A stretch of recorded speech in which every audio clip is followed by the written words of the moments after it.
चित मच्छंदर गोरखाया में आप सबका स्वागत है। मेरे प्यारे भारतवासियों, जय भारत, जय जवान, जय विज्ञान। चित मच्छंदर गोरखाया में हम देश की परिस्थिति के बारे में हम बातें करते हैं। हमें देश को कैसे और क्या बनाना है वो हमें तय करना है।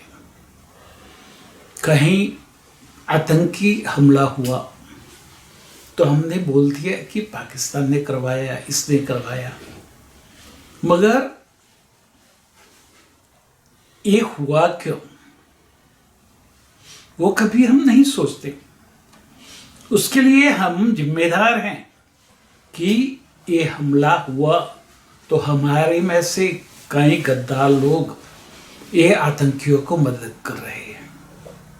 हम हमारे बीच में छुपे ये आतंकियों के मददगारों को खोज खोज कर उनकी जगह पर क्यों नहीं पहुंचाते। यदि हमें सर ऊंचा करके विश्व में जीना है तो हमें हमारा सामर्थ्य बढ़ाना होगा। हमें हमारा अस्तित्व बचाने के लिए ये दुनिया में जो चल रहा है उससे एक कदम आगे हमें चलना होगा। और हम भाग्यशाली हैं कि हम मां भारती के संतान हैं, भारतीय हैं। मगर कई लोग अपने आप को भारतीय नहीं समझते और जो भारतीय नहीं हैं वो भारत में रहने के लिए लायक नहीं है। हमें स्पष्ट कह देना चाहिए कि जो भारतीय नहीं हैं वो भारत छोड़े।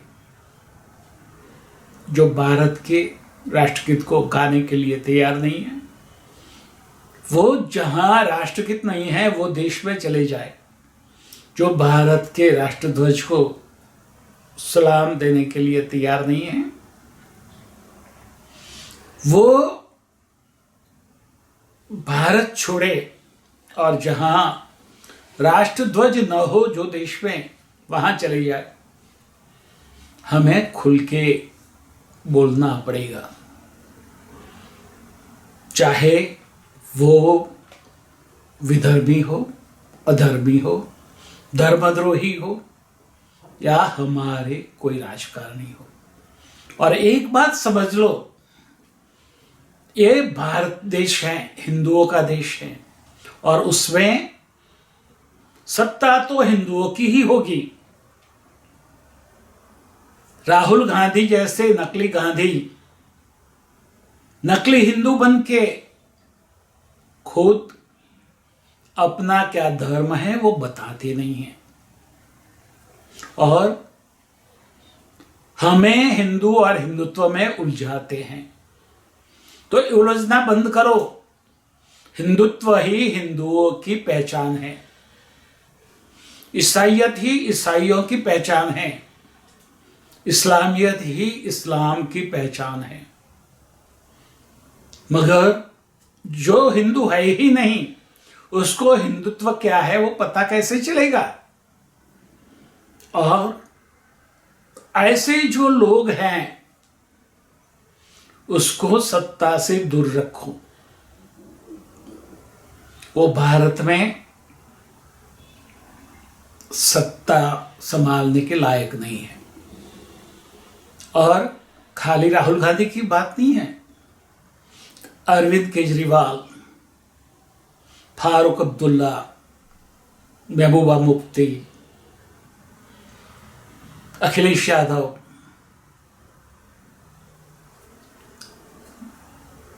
असरुद्दीन ओवैसी, शरद पवार, उद्धव ठाकरे जैसे लोगों को सत्ता से बाहर करो। उसको लोकसभा में बैठने का अधिकार नहीं है। वो झूठ पर झूठ। मुफ्त में आपको बिजली देंगे, पानी देंगे, यात्रा करवाएंगे और आपको लूटकर ही अपनी तिजोरी भरेंगे और आपको रिश्वत देकर वो सत्ता पर आएंगे। तो फ्री के बात जो करता है उसके झांसे में मत आओ, उनको अपनी जगह बता दो। वो फ्री से कहां से देंगे? जो फ्री देंगे वो भी हमारी जेब से दूसरे हाथ से निकाल लेंगे। ये बात समझ लो। कोई भी व्यक्ति सरकार चलाने के लिए जो पैसे की जरूरत है वो हम जो टैक्स भरते हैं उस वैसे खर्च करते हैं। आपको फ्री में देंगे, फ्री में नहीं है, वो खाली कहने के लिए है कि फ्री में है। उसकी जगह ऐसे टैक्स बढ़ा देंगे जिससे आपको 500 रुपया मुफ्त में दिया, वो 1000 रुपया टैक्स के रूप में आपकी जेब से निकाल लेंगे। बिना टैक्स उनके पास पैसे कहां से आएंगे? और देश में हमारा समवाय तंत्र है। सारे राज्यों को अपने आमदनी के हिसाब से हिस्सा मिलता है, मगर कश्मीर जैसे कई राज्यों को कांग्रेस ने हमारी आंखों में धूल झोंक कर ज्यादा से ज्यादा पैसा दिया। हमारे बजट का 10% कश्मीर को, जिसकी आबादी 2 करोड़ से भी कम है, और यूपी की आबादी जो 25 करोड़ से ऊपर है उसको खाली 8%। समझो कितना बड़ा अन्याय। और फिर भी हम आंख बीचकर विश्वास करते रहे। हमको बांटते गए, जातियों में बांटा, पहले धर्म में बांटा, फिर जातियों में बांटा, अभी संप्रदायों में बांट रहे हैं। और जो हिंदुत्व का ह भी नहीं जानता वो हमें हिंदुत्व सिखाने निकला है। उसको ऐसा सबक सिखाओ कि उसको उसकी नानी याद आ जाए। और उसने जो लूट चलाई है उसके कई केस उनके ऊपर चल रहे हैं और हमारे न्यायाधीश उनसे डरकर वो केस चलाते नहीं हैं, मुदत पर मुदत डालते जाते हैं। वो बेल पर हैं। सोनिया गांधी, राहुल गांधी, प्रियंका गांधी, रॉबर्ट वाड्रा, अखिलेश जैसे लोग भी देश को लूट रहे हैं। केजरीवाल सीआईए का एजेंट है, कुत्ता है। और कैसे कनिंग फॉक्स की तरह वो बिहेव करता है, जैसे उससे बड़ा कोई दिल्ली वासियों का हमदर्द नहीं है। और दिल्ली वासी उनकी जाल में फंसे जा रहे हैं। दूसरे राज्य ऐसे देशद्रोही राजकारणियों से अपने राज्य को बचाए। सबको मुफ्त की बात जो है वो भगा देनी पड़ेगी कि हमें मुफ्त में कुछ भी नहीं चाहिए, क्योंकि मुफ्त में जो देगा उसका पैसा वो हमारे टैक्स से ही चुकाएगा। और जरूरत पड़े तो टैक्स ऐसे बढ़ा देंगे हमें पता भी नहीं चलेगा। तो ये बात समझ लो, यदि कोई बिजली फ्री में देता है, पानी फ्री में देता है, तो वो गलत है। वो आपकी जेब से ही पैसे निकाल के आपको उल्लू बनाते हैं और फ्री में देने का दिखावा करते हैं। हम भारतीय क्या ऐसी छोटी छोटी रिश्वत लेके अपने जमीर को बेच देंगे?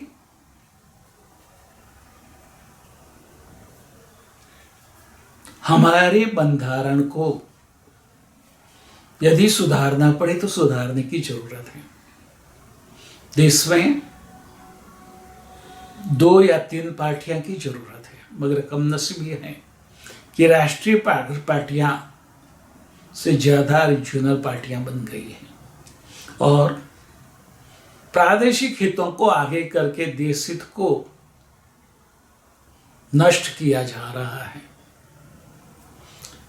प्रादेशिक हित से छोड़ें, हटें, देश हित को समझें और एक बात समझ ले, पूरा विश्व हमारे विरुद्ध खड़ा है।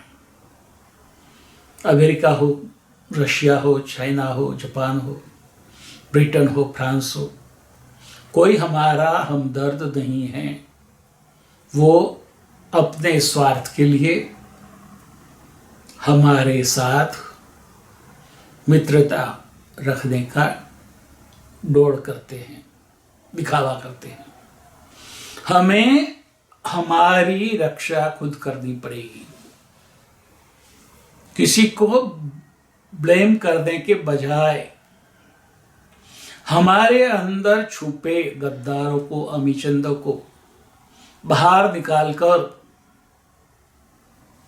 खत्म करना पड़ेगा, वरना वो लोग देश के साथ हमें भी गुलाम बनाकर बेच देंगे।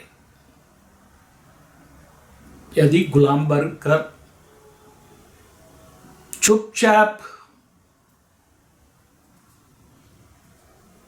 जीवन व्यतीत करना है या सम्मान के साथ सिर ऊंचा करके गर्व से कहना है कि मैं भारतीय हूं, सोच लें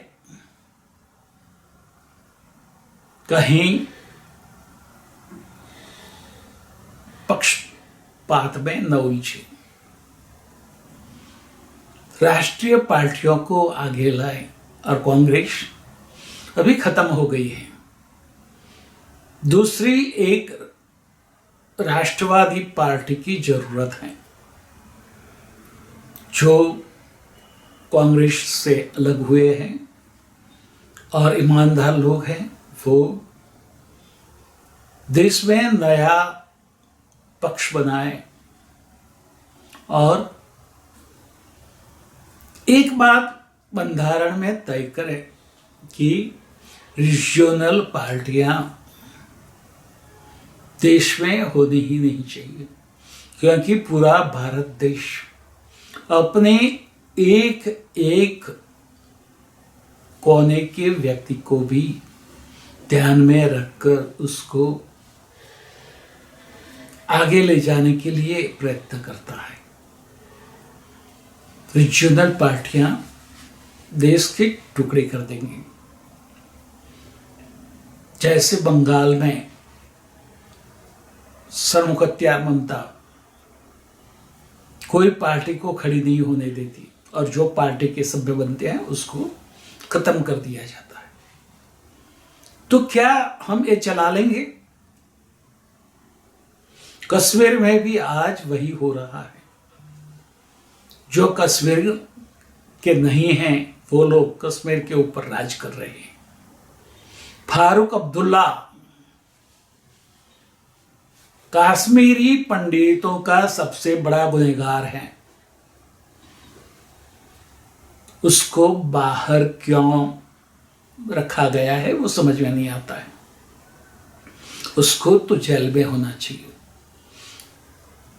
कश्मीर में जितनी भी सरकारें आई उसने हमारी जेब से पैसे निकालकर कश्मीर के लिए खर्च करने के बजाय अपने घर भरे, ऐसे लोगों को कश्मीर की बातें करने का कोई अधिकार नहीं है। चाहे वो महबूबा मुफ्ती हो, सैयद अली गिलानी हो, फारूक अब्दुल्ला हो, कोई भी हो। कश्मीर भारत के साथ जुड़ा है, हर कश्मीरी भारतीय हैं और उसको हमारे छोटे भाई की तरह हमें आगे हमारे साथ ले जाना है। ऐसे ही नॉर्थ ईस्ट का है। नॉर्थ ईस्ट में भी जो चल रहा था वो कांग्रेस की बदौलत थी। कभी अशांत धारा को पढ़ के देखना कि ये उग्रवादी क्यों पैदा होते हैं और कैसे पैदा किए जाते हैं। ज़्यादा नहीं कहता हूँ, मगर वो कांग्रेस की बदौलत है और वही कांग्रेस को हमने 70 साल सत्ता दी।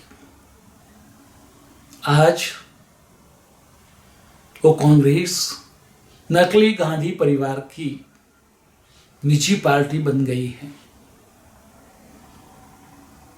वो रोमन कैथोलिक राहुल गांधी की नकली पार्टी है।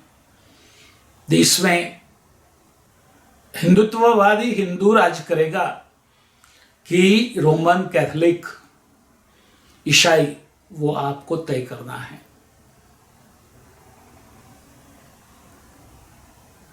अपनी समझ को आगे बढ़ाओ, सच्ची बात जो है उसको स्वीकार करो और उसके लिए काम करो। देखना है कि 5 राज्यों में इलेक्शन आ रहे हैं और उसमें एक्सीडेंटल हिंदू सवाए हिंदू बनकर आपके सामने पेश होंगे। वो अखिलेश यादव हो, राहुल गांधी हो, अरविंद केजरीवाल हो, वो सबको सत्ता से दूर रखो। जय हिंद, जय भारत।